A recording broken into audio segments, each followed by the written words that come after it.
ನಮ್ಮೂರ್ ಜಾತ್ರೆ ಹೋಯ್ತಾರ ಬಿಟ್ಟು ಬೇರೆ ಊರ್ ಜಾತ್ರೆ ಹೋಯ್ತಂದ್ವಿ. ಇದು ಎಲ್ಲಿ ಅಂತ ಹೇಳ್ತೀನಿ, ಕೊನೆವರಿ ನೋಡಿ ಗೊತ್ತಾಗುತ್ತದೆ.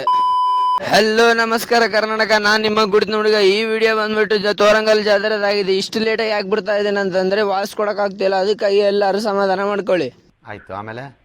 ಆಮೇಲೆ ಏನಂತ ಹೇಳಿ ರಂಗಣ್ಣ, ಇದಾದ್ಮೇಲೆ ನಾವು ಹೋಗ್ತಿರೋದು ತೋರಂಗಲ್ ಸ್ಟೇಷನ್ಗೆ. ಯಾಕಂತಂದ್ರೆ ತೋರಂಗಲ್ ಜಾತ್ರೆ ಇತ್ತು, ಅದಕ್ಕೆ ಸರಿ ಹೋಗ್ತಾ ಇದೀವಿ. ಈ ಕೈ ಕೊಟ್ಟಂಗ ಗಾಡಿ ಕೈ ಕೊಡಬಾರ್ದಂತ ಅದಕ್ಕೊಂದ್ ಸ್ವಲ್ಪ ಪೆಟ್ರೋಲ್ ಕುಡಿಸಿದ್ವಿ. ಆದ್ಮೇಲೆ ನಾವು ಬಂದಿದ್ದು ಚಿಕನ್ ರೋಲ್ ಅಂಗಡಿಗೆ. ಯಾಕಂತಂದ್ರೆ ಹೊಟ್ಟೆ ಹಸಿತಿತ್ತು, ಅದಕ್ಕೋಸ್ಕರ ಬಂದ್ವಿ. ತಗೊಂಡಿರೋದು 90 ರೂಪಾಯಿ, ನಾನ್ ತೋರಿಸ್ತಿರೋದು 150 ರೂಪಾಯಿ. ಯಾಕಂತಂದ್ರೆ ನೀವೆಲ್ಲರೂ ತಿಳ್ಕೊಳ್ಳಿ ನಾನ್ ರಿಚ್ ಅಂತ. ಜನ್ಮಕ್ಕೆ ಹೋಗೋ ಶೋರ್ಮ ತಿಂದ್ಬಿಟ್ಟು ನಾವು ಹೋಗಿದ್ದು ಜಾತ್ರೆ ಒಳಗಡೆ. ಅಲ್ಲೇ ನೋಡ್ತೀವಿ ನಮಗೋಸ್ಕರ ಏನು ಇದ್ದಿದ್ದಿಲ್ಲ. ಆಮೇಲೆ ನಾವು ಬಂದಿದ್ದು ಇದ್ರ ಒಳಗಡೆ. ಇಲ್ಲಿ ನೋಡ್ತೀವಿ ಬರೀ ಬಟ್ಟೆಗಳು ಒಂದೇ ಇದ್ವು.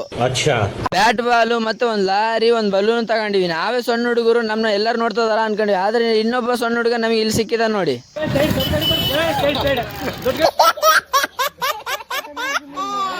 ಅಣ್ಣ, ಅಕಸ್ಮಾತ್ ಈ ವಿಡಿಯೋ ನಿಂತಲ್ಲಿ ಬಂತಂದ್ರೆ ಸೀರಿಯಸ್ ತಗೊಳಕ್ ಹೋಗ್ಬೇಡ, ಬರೀ ಫನಿಗೋಸ್ಕರ ಮಾಡಿರೋದು. ಮಾತು ಯಾಕೆ ಹೇಳ್ತಾ ಇದ್ದೇನೆ ಅಂದ್ರೆ, ಎಷ್ಟೋ ಜನಕ್ಕೆ ವಿಡಿಯೋ ಅಂದ್ರೆ ಆಗಲ್ಲ, ಅದಕ್ಕೋಸ್ಕರ ಕೇಳ್ತಾ ಇದ್ದೀನಿ. Okay bye. ನಿಮ್ಗೆ ಇಷ್ಟ ಆದ್ರೆ ಒಂದ್ ಲೈಕ್ ಮಾಡಿ, ಒಂದ್ ಫಾಲೋ ಮಾಡಿ. ಮತ್ತೆ ಸಿಗೋಣ ಇನ್ನೊಂದು ವಿಡಿಯೋದಲ್ಲಿ.